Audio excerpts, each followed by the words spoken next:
नमस्कार साथियों। आज हम संविधान के एक छोटे से टॉपिक वित्त आयोग पर चर्चा करेंगे और देखेंगे कि उसमें मध्य प्रदेश लोक सेवा आयोग में 2025 में संभावित किस प्रकार के प्रश्न वो हमसे आयोग पूछ सकता है। तो वित्त आयोग को आज सरल भाषा में समझने का क्या करते हैं, प्रयास करते हैं। भारतीय संविधान के भाग 12 में वित्त आयोग का क्या है, वर्णन किया गया है। वित्त आयोग का उल्लेख अगर हम संविधान के अंदर देखें तो अनुच्छेद 280(1) के तहत राष्ट्रपति स्वविवेक से संविधान के प्रारंभ होने के 2 वर्ष के भीतर और प्रत्येक 5 वर्ष के लिए एक अध्यक्ष और 4 सदस्यों को मिलाकर वित्त आयोग का गठन करेगा। ऐसा प्रावधान जब संविधान बना था उस समय पे क्या हुआ था, कर दिया गया था।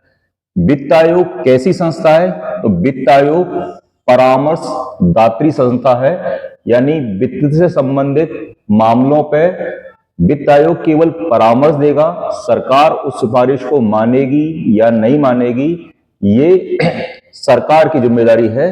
ये परामर्शदात्री संस्था है जो केवल परामर्श देने का क्या करेगी, काम करेगी। वित्त आयोग की अगर अपन ये देख लेते हैं कि योग्यता निर्धारित करने का दायित्व किसके ऊपर है, तो वित्त आयोग की योग्यता निर्धारित करने का दायित्व भारतीय संसद पर है। और वित्त आयोग की जो शक्तियां हैं वो शक्तियां कहां से मिलेंगी, तो संसद कानून द्वारा वित्त आयोग की शक्तियों को क्या करती है, निश्चित करती है। वित्त आयोग की नियुक्ति कौन करता है, ये ध्यान रखना, नियुक्ति का आदेश राष्ट्रपति देता है परंतु उसकी नियुक्ति करता है वित्त मंत्रालय। वित्त आयोग अपना प्रतिवेदन किसको देगा, तो वित्त आयोग अपना प्रतिवेदन राष्ट्रपति को देता है। राष्ट्रपति भारतीय संविधान के अनुच्छेद 281 के तहत इस प्रतिवेदन को प्रत्येक सदन में रखवाएगा। प्रत्येक सदन का मतलब हुआ लोकसभा और राज्यसभा में रखवाएगा। इस आयोग का अस्तित्व कब समाप्त हो जाता है, तो वित्त आयोग का अस्तित्व प्रतिवेदन देने के तक रहता है। जैसे ही उसने प्रतिवेदन दिया आयोग का अस्तित्व क्या होता है, समाप्त हो जाता है।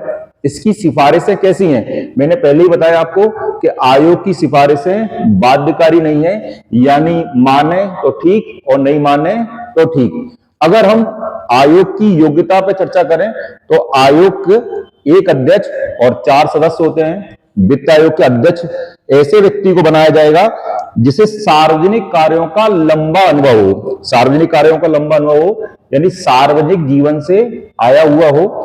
एक सदस्य ऐसा व्यक्ति होगा जो उच्च न्यायालय का न्यायाधीश हो, रह चुका हो।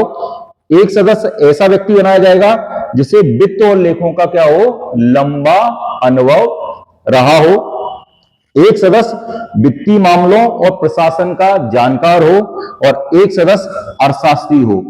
ये इसलिए अलग अलग तरह की भूमिका निर्धारित की गई है क्योंकि वित्त आयोग केंद्र से राज्यों को जो फंड मिलता है उसकी सिफारिशें करता है। तो चूंकि राज्य अपने विषय रखते हैं कि हमको इतना पैसा चाहिए, तो जब तक इनके पास इस तरह के योग्य व्यक्ति नहीं होंगे तो ये डिसाइड ही नहीं कर पाएंगे कि किस प्रकार से इनको फंड को क्या हुआ है, दिया जाए।